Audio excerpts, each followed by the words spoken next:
Welcome back. Today I have a special episode to share with you. This came up from a conversation that I had with Christopher Curley 2-3 days ago, where we talk about certain things about learning from mistakes. And right off the bat, he said, "Hey, I've got a story to tell." So what better way to share this than to record it? Thank you for joining me. Today we have a special guest with me, and it's one of the things that oftentimes we talk about. We talk about success a lot, but we usually have the most learning when in my mind there is failure. So I had a conversation with Christopher just the other day, and Christopher, you just mentioned that there's this failure that you had, and there's a big amount tied to it, which is kind of interesting to me. I think there's a big learning that we can get from it. So what is this about? This is what I call my $1.5 million 1.5, wow. Yeah, and I call it my failure because I was the project manager. Okay. I was accountable to see that the project was delivered properly, and it wasn't. And I think this is going to be a familiar story for a lot of people. And so so we want to tell it because we get a lot of requests for, well, tell us how to learn from all of these things. So let's talk about the failure itself, and then we'll talk about what we learned from it and how we applied that to things that were a little bit more successful. And the setup is a pretty traditional setup for a project manager. You walk into a project that's mid-flight. Another project manager hands you the project. Okay, wow. And the very first thing you're supposed to do is go back through the whole project and rebuild the project. The PMI doctrine is you question everything. Well, I didn't do that. The project manager handing me the project was trusted. I think she was a great project manager, and I just think she was overworked, which is one of the reasons why they gave it to me in the first place. And so I just kind of started running with this project, and it was pretty apparent very quickly that I was running into a lot of trouble fast. The idea of the project was we needed a dashboard, and in this dashboard we needed to identify opportunities to attach services to products that we sold that didn't have service contracts to it. Easy peasy. And so we scoped it as not that really complicated, and we put about $500,000 towards it for about 4 months, and about $50,000 a year run rate for supporting it as an ongoing project. Not a big investment. So it's very, very, I would say, typical, normal, traditional project management. You got scope, you got the cost and everything that associated with it. Yep, total fixed cost. We had a project plan with a forwards backwards pass, and so we could measure our critical path. And it's a 4-month project. Yeah, 4-month project. No should be simple, problem. Small one. Yeah, just create a dashboard. Right. Oh yeah, it was a disaster. It was a complete disaster. So one of the things that went wrong right away was that the technologies that we were integrating into weren't ready for us. Okay. So we were told by enterprise architecture, you have to use this Oracle technology, but they weren't ready to stand up that technology, so now we have a delay. Ah, okay. And so how we respond to this delay is we have these experts that we've hired to do this integration, so we've got to now find something for them to do, because we don't want to cut them loose and lose their expert knowledge and then re-ramp up a new team. So now we're inventing work for them to do. Okay. That doesn't add value to the project that we're trying to execute. Is it tied to the project at all? No. It's just we're just grabbing something like, well, do this. This is kind of good. All right. And then when resource management. Scrambling. And then when the technology was finally available to us, we put those people back on it. We find that it doesn't work the way we were told it was going to work. Okay. So now we're adding two processes. One to extract the data through, ETLs, but data extraction. And then another to do data injection into this data mart. So now we have 2 different technologies, and now my support cost, it turns out, more than doubles because I've got 2 different support teams. And then I find out there's a 3rd support team doing the front line, so now I've got 3 times this cost, and the cost estimates weren't right.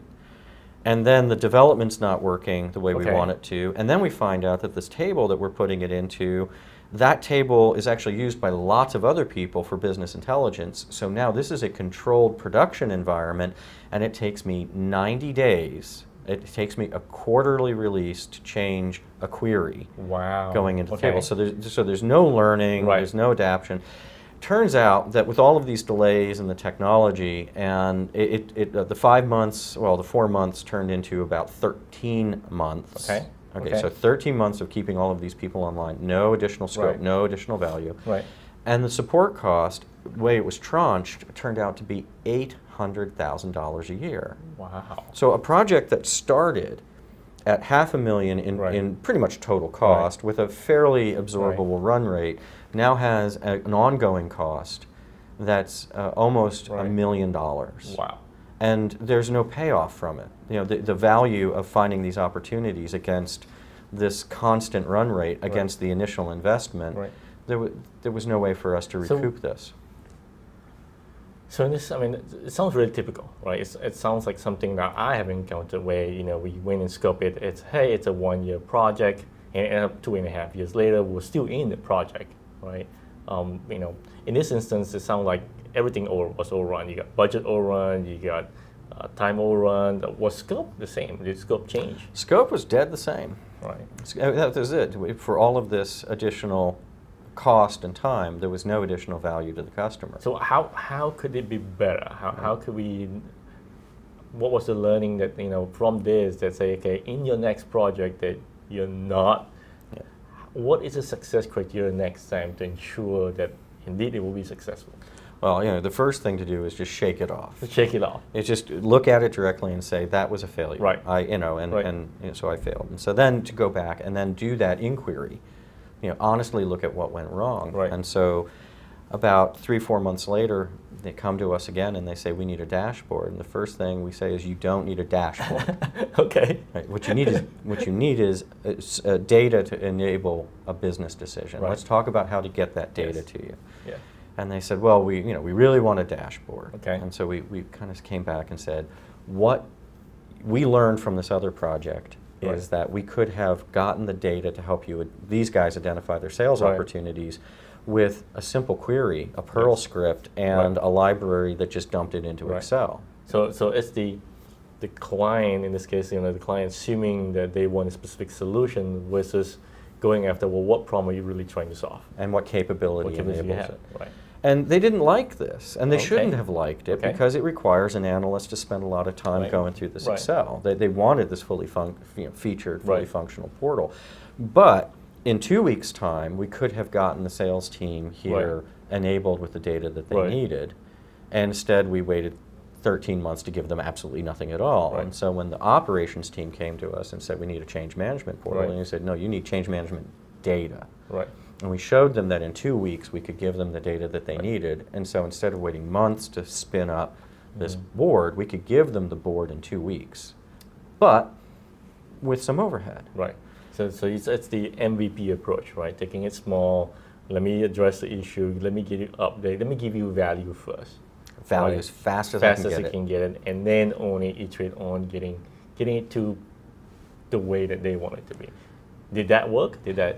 They hated it at first. Okay. They were thrilled with it in 2 weeks. Awesome. Because we gave them the data that they asked for. They tried to hold a change management meeting and they realized they didn't have the right data. Okay. We gave them exactly everything they asked for.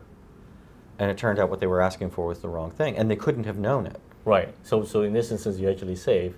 Instead of waiting 13 months, in 2 weeks we figure it out. And so we go back and we give them in another 2 weeks some different data. Yeah. Now then, instead of going back and designing the portal, now that we've got the data solved, we went and we watched the analyst use the spreadsheet. Nice. And so we said, you know, we can automate these filters, we can start sectioning out the script that creates the spreadsheet to make it easier for you to use, and then we did that, and we watched the analyst use it, and we watched the team consume it. And eventually, the way they were using this data in the spreadsheet became what we were starting to implement in the portal. So while they were still using the spreadsheet, we would start to automate that and run it to a display.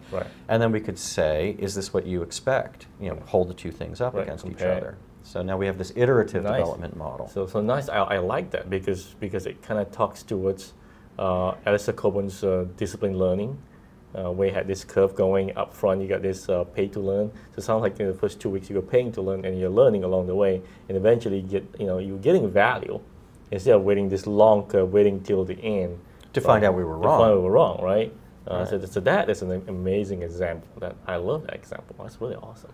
And so then we went to the rest of the features and we said, tell you what, we'll give you authentication now. We'll give you a portal, but only the analyst can log into it. Okay.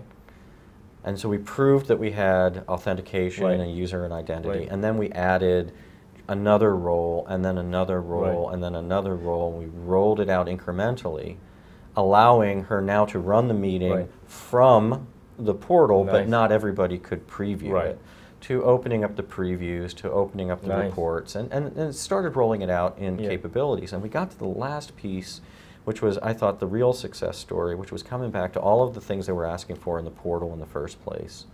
And we said, now these other things, you're fully functional right now. This meeting's working great. Do you want to spend more money on these other things that you asked for? Because you're not using them. Oh, I like this part going now. So did they trim it? And they trimmed. Awesome. I mean, that's amazing. We never told them that's what they were doing. Right. But that's what we worked them through. And so we had this case where, right at the first, when I took over this project, I should have said, you don't need a portal. You need the data, and how do I get this data in the hands of the salespeople so that we can start getting revenue in right away, and then we'll figure out how to ease the new capability into it. But right now we're getting revenue because you're calling up people and you're selling service contracts to them. And in this case, we said, look, let's just get you the value so you can make decisions that are the least impactful to customers when we make changes, and then we'll figure out how to automate that into a portal. And we did it faster and we did it cheaper because we eliminated all of these features that they didn't need. So for me, this is why I'm a believer in Agile.